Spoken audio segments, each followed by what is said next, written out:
70 साल तकरीबन गुजर चुके हैं, 73 साल हो रहे हैं। इस पूरी कहानी के दौरान एक किरदार आपको याद रखना चाहिए। वो किरदार क्या था? कुछ लोग थे जिन्होंने आजादी में भी कोई बड़ा किरदार अदा नहीं किया।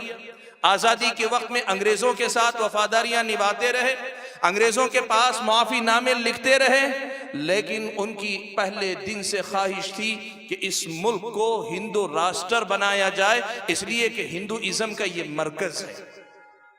मैं ये बात आपको बताना चाहूंगा कि हिंदुइज्म या हिंदुत्व जिसे कहते हैं ये कमजोर नजरिया है। उसकी अगर नजरियाती गुफ्तगू उस पर की जाए, इतना झोल उसके अंदर नजर आएगा कि गांधी ने खुद कहा है, गांधी जी का कहना है कि हिंदू की कोई जामे तारीफ करना यह नामुमकिन है। हिंदू किसको कहते हैं, यह कहना नामुमकिन है। जब हिंदू की तारीफ तयशुदा नहीं हो सकती, हिंदुत्व की तयशुदा तारीफ नहीं हो सकती, और हिंदुत्व जैसा कोई नजरिया इस अजीम मुल्क के लिए मुफीद नजरिया हो ही नहीं सकता, वो बात है ही नहीं। लेकिन कुछ लोग थे, आजादी में कोई किरदार नहीं था, लेकिन वो चाहते थे कि ये मुल्क हिंदू राष्ट्र बने। गुरु गोलवालकर की बात हो, वीर सावरकर की बात हो, और उसी के नजरिए को आगे बढ़ाते हुए गोडसे जिसने गांधी को निशाना बनाया था, इन सब की बात अगर करें, या इनके अलावा दीगर मजहबी शख्सियतें जो हिंदुत्ववादी रही हैं उनकी अगर बात करें, इन सब की ख्वाहिश थी कि ये मुल्क हिंदू मुल्क बना दिया जाए।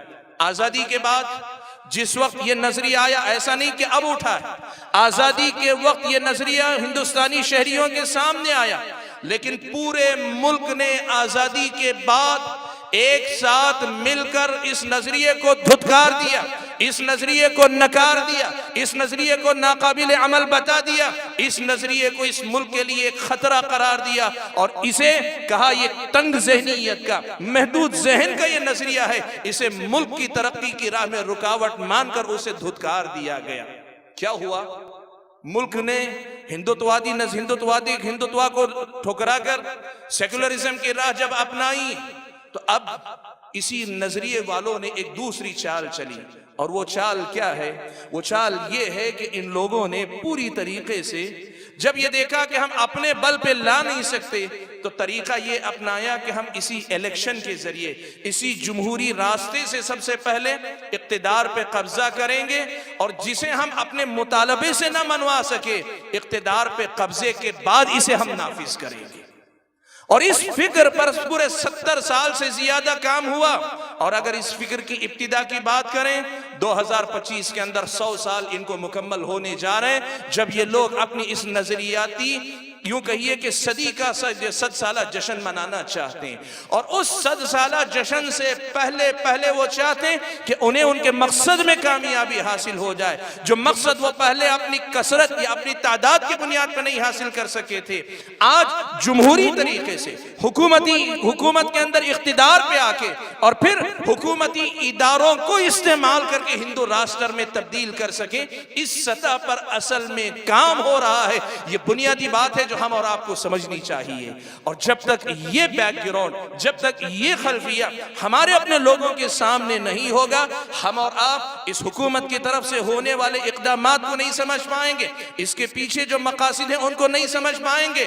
और वो जो बात कही जाती है कि हाथी के दांत दिखाने के और होते हैं चबाने के और, ये वही दिखाने वाले दांत दिखा दिखा कर लोगों के अंदर राष्ट्रवादी बनने के नाम पर, देशभक्ति के नाम पर, देश की मोहब्बत के नाम पे दिखाने वाले दांत दिखाते रहेंगे, लेकिन उसके पीछे से इस मुल्क को तबाह करने वाले हिंदुत्ववादी नजरिए के फरोग और उसको इस मुल्क में नाफिज करने के लिए वो कानून बनाते जाएंगे।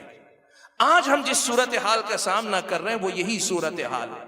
ये मसला ये नहीं है कि मुसलमानों का खुश नुकसान करने की बात हो रही है और लोग कहते हैं कि यहाँ मुसलमानों से इंतकाम लेने की बात की जा रही है। याद रखो, मुसलमानों से इंतकाम की बात है, लेकिन वो बड़ी महदूद है। असल चीज है ये पूरी फिक्र उसके पीछे कि ब्राह्मण ज़हनियत ने हमेशा यही चीज पसंद की है कि समाज में खुद की बर्तरी और समाज के लोगों को बांट कर उनके अंदर दर्जाबंदी पैदा करके लोगों को अपने कदमों तले दबा कर इस ब्राह्मण ज़हनियत को जो तस्कीन मिलती है उसी उन्हीं खुतूत पर ये मुल्क की आइंदा की तस्वीर बनाना चाहते हैं। ये वो ज़हन है जिसे हम और आपको समझना चाहिए।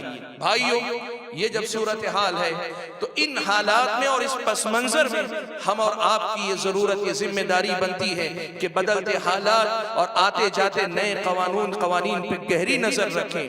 वो देखें जो वो नहीं दिखाना चाहते, वो समझें जो वो समझाना नहीं चाहते। आप उससे आगे देखें जहां तक वो आपको रोकना चाहते हैं। आप जब तक इन हालात को नहीं समझेंगे, इन कवानीन का इस मुल्क पे क्या असर होगा, मैं मुसलमान की सिर्फ बात नहीं कर रहा हूं, इस मुल्क पे क्या असर होगा आपको इसका अंदाजा नहीं होगा।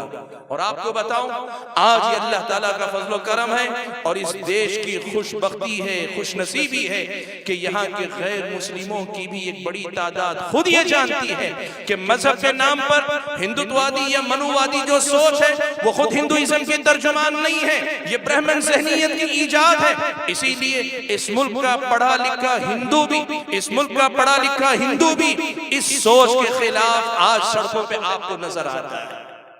सेकुलरिज्म की बात करने वाले सेकुलरिज्म की मोहब्बत से बढ़कर उनकी नजर में इस बात का पूरी तरीके से अंदाजा है उनको कि ये मनुवादी जहन, ये हिंदुत्ववादी जहन, ये हिंदुइज्म का भी जहन नहीं है, ये मखसूस कौमियत का जहन है जो ब्राह्मणवादी जहन है। इसीलिए यहाँ के बहुत सारे इंसाफ पसंद गैर मुस्लिम भी आज सड़कों पे नजर आते हैं और लोगों के हुकूक की हिफाजत की दावत देते नजर आते हैं।